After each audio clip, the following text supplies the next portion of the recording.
Hello everyone, welcome back to our channel.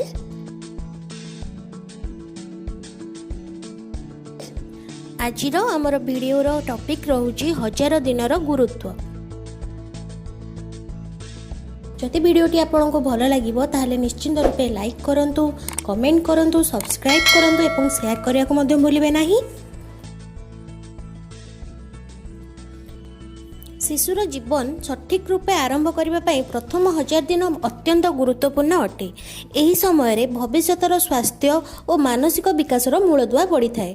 यही समय शिशुटी देखा, कथा कहवा, चलवा, चिंता करवा इत्यादि शिक्षा करें।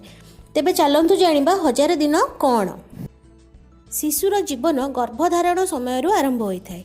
गर्भधारण ठारू शिशु को 2 वर्ष पूर्व पर्यंत समय है 1000 दिन, अर्थात गर्भधारण 270 दिन और प्रसव समय 2 वर्ष पर्यंत हो 730 दिन। समुदाय मिसी यही 1000 दिन गुरुत्व जीवन सारा रही है। शिशुर स्वास्थ्यर मूलदुआ यही समय पड़ी था, जहाँ तार भविष्य स्वास्थ्य को प्रभावित करें। सुस्वास्थ्य जीवन तैयारी करिबारे यही समय ही उचित समय और उपयुक्त सुजोग जोगाई थाए। यापर आम जाना 1000 दिन कहीं। यही समय शिशुर विकास द्रुत गतिर हुए। विकास तार सारा जीवन स्वास्थ्य, वृद्धि और शिक्षार मूलदुआ पकई थाए। यापर माँ गर्भरे ही शिशु मस्तिष्कर विकास प्रक्रिया आरंभ होता है। यही प्रक्रिया प्राय 2 वर्ष पर्यंत द्रुत गति चली थाए। तापरे गर्भावस्था 2 वर्ष मध्य पुष्टिहीनतार कुप्रभाव शिशुर शारीरिक और मानसिक विकास, विचार शक्ति, शिक्षा ग्रहण इत्यादि पड़ी थाए।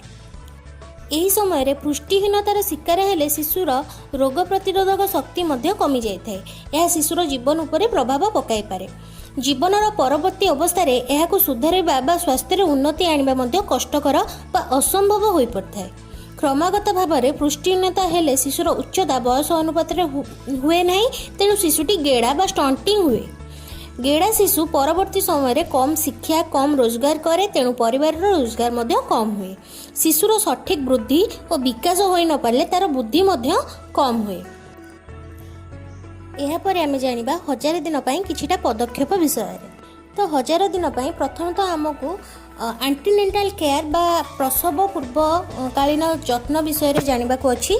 गर्भावस्था महिला स्वास्थ्य और पुष्टिर जत्नर अभाव हेले गर्भस्थ भ्रूण उपरे तार कुप्रभाव पड़ी थाए, जहाँफल शिशुटी ठीक भाव में बढ़ी पारे ना। अल्प ओजन शिशु जन्म हुए। यह शिशु को परवर्ती समय रुग्ण, बारंबार रोगर आक्रमण, निमोनिया, डायरिया, मलेरिया इत्यादि होबार संभावना को बढ़ाई दे थाए। सठिक भाव में खाद्य न पाइले गर्भस्थ शिशुर वृद्धि और विकास बाधाप्राप्त हुए। यह शिशु को गेड़ा करें और किशोर समय अपपुष्टि जनित रोग हो पारे।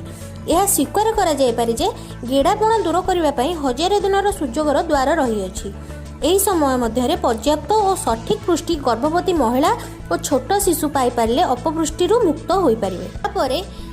आमर एथिरे मुख्यतः हॉस्पिटल डेलीवरी बा डाक्तरखाना प्रसव व्यवस्था करा उचित।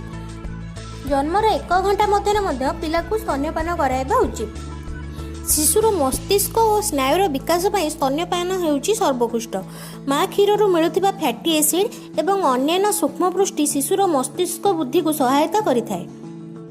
खाद्य पुष्टिर अभाव शिशुर मस्तिष्क विकास को प्रत्यक्ष एवं परोक्ष भाव में प्रभावित करिथाए।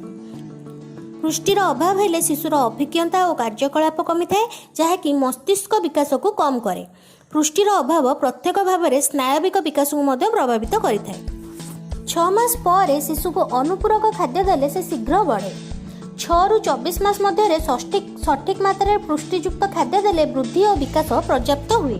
शिशुर मस्तिष्क गर्भ समय शेष 3 मास और जन्म पर 2 वर्ष पर्यंत अति क्षिप्र गतिर बढ़ुथिबारु एही समय मस्तिष्कर विभिन्न प्रकार पुष्टि आवश्यक होता है। समस्त प्रकार पुष्टि मस्तिष्कर विकास पई दरकार होउथिबा बेले केतक पुष्टिकर आवश्यक 1000 दिन मध्य होता है।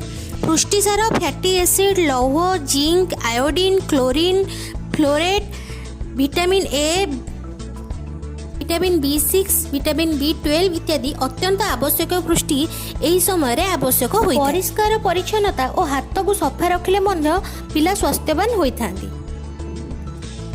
विटामिन ए एवं लौहसार एवं कृमिनाशक औषध सेवन कले रोग और रक्तहीनतारू रक्षा मिलता है। ଅସୁସ୍ଥ ସମୟରେ ଓ ପରେ ପୁଷ୍ଟିଯୁକ୍ତ ଖାଦ୍ୟ ଖାଇଲେ ଶୀଘ୍ର ସୁସ୍ଥ ହୁଏ ଏବଂ ପୂର୍ବାବସ୍ଥା ଫେରିଯାଏ। Thanks for watching. For more videos, subscribe our channel.